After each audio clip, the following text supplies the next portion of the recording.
11 जून को अचानक से ये तस्वीर सामने आई थी जिसमें सोनम का भाई गोविंद राजा की मां से लिपट कर रो रहा था। बार बार कह रहा था कि मुझे माफ़ कर दो, लेकिन आखिरकार गोविंद को ऐसा क्यों लगा कि उसकी बहन ने ही राजा की हत्या की होगी। गोविंद को ये सब पता कैसे चला कि बहन सोनम ने ही राजा को मौत के घाट उतारा। दरअसल उसके पीछे क्या हुआ उसकी कहानी समझिए।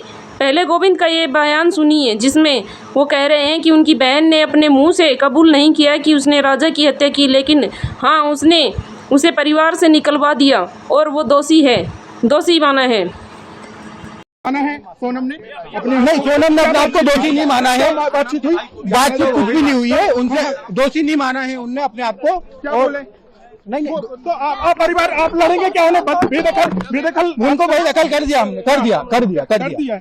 आप केस लड़ेंगे राजा की तरफ से? राजा की तरफ से हम केस लड़ेंगे। आप सारे संबंध तोड़ देंगे सोनल के साथ? बिल्कुल तोड़ दिया हमने संबंध। मेघालय गए इसके पहले? नहीं गए। आपको कब शंका हुई कि राजा को उसने हत्या किया है? मुझे तो ये सब चीजें आपके थ्रू ही पता चल रही है, और ये जो इनसे लिंक निकली है उसमें मैं गाजीपुर में मिले थे तब आपको क्या लगा मिलके? उसमें गाजीपुर में मिले।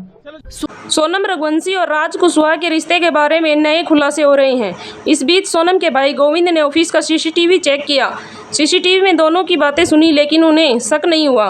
पुलिस ने सोनम के 3 फ़ोन की तलाश शुरू की और आरोपियों के बयानों की वीडियो रिकॉर्डिंग करके जांच शुरू कर दी है। गोविंद का कहना है कि उसने उससे शक तो हुआ, पर एक बार उसका फ़ोन चेक किया था, उसमें रिकॉर्डिंग सुनी थी। एक बार उसने ऑफिस में लगे सीसीटीवी कैमरे भी देखे थे। जब भी दोनों की बात सुनी, राज ने दीदी शब्द का इस्तेमाल किया। सोनम अपनी कार से आती जाती थी, बाहर घूमने भी बहुत कम जाती थी, इसलिए राज से अफेयर की जानकारी उसके भाई को बिल्कुल भी नहीं लगी।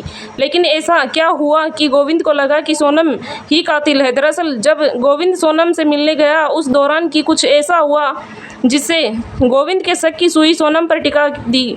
राजा रघुवंशी की मां उमा रघुवंशी ने बताया कि गोविंद मंगलवार को इंदौर पहुंचा और सीधे उनके घर गया।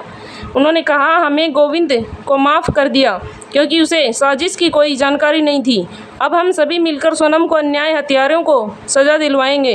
गोविंद ने उमा देवी को बताया कि गाजीपुर उत्तर प्रदेश में सोनम से उसकी सिर्फ 2 मिनट की मुलाकात हुई क्योंकि पुलिस मिलने नहीं दे रही थी। इस बीच गोविंद ने अपनी बहन सोनम से पूछा, क्या तेरा इस हत्याकांड में हाथ है? सोनम ने पहले इनकार किया, लेकिन जब गोविंद ने दबाव डाला और कहा कि 3 सुपारी किलर्स आकाश राजपूत, विशाल और बिक्की ठाकुर को आनंद कुर्मी और राज कुशवाहा ने अपना गुनाह कबूल कर लिया है, तो सोनम की नज़रें नीची हो गई और वह गोविंद की आंख से आंख मिला नहीं पाई। गोविंद ने आगे बताया, बचपन से मैंने उसे देखा है, उसकी नज़रें जुराने से मुझे पता चल गया कि वह हत्या में शामिल है। गुस्से में गोविंद ने सोनम को थप्पड़ मारने की कोशिश की, लेकिन पुलिस ने उसे रोक दिया। मेघालय पुलिस के ऑपरेशन हनीमून ने खुलासा किया है कि सोनम ने 23 मई को शिलोंग के सोहरा में राजा की हत्या की साजिश रची। उसने प्रेमी राजा कुशवाहा को और 3 हत्यारों के साथ मिलकर राजा को सुनसान जगह पर ले जाकर हत्या करवाई। पुलिस को 42 सीसीटीवी फुटेज, खून से सनी जैकेट और सोनम का रेनकोट जैसे सबूत मिले। सोनम ने 9 जून को गाजीपुर से सरेंडर किया था। इधर इंदौर में मृतक राजा का परिवार और रघुवंशी समाज सोनम और अन्य आरोपियों के लिए फांसी की सज़ा की मांग कर रही है। गोविंद ने भी हत्यारों को सज़ा की मांग दोहराई। पुलिस इस साजिश की गहन जांच कर रही है। इस वीडियो में फिलहाल इतना ही है। आगे की जानकारी के लिए बने रहे हमारे यूट्यूब चैनल के साथ।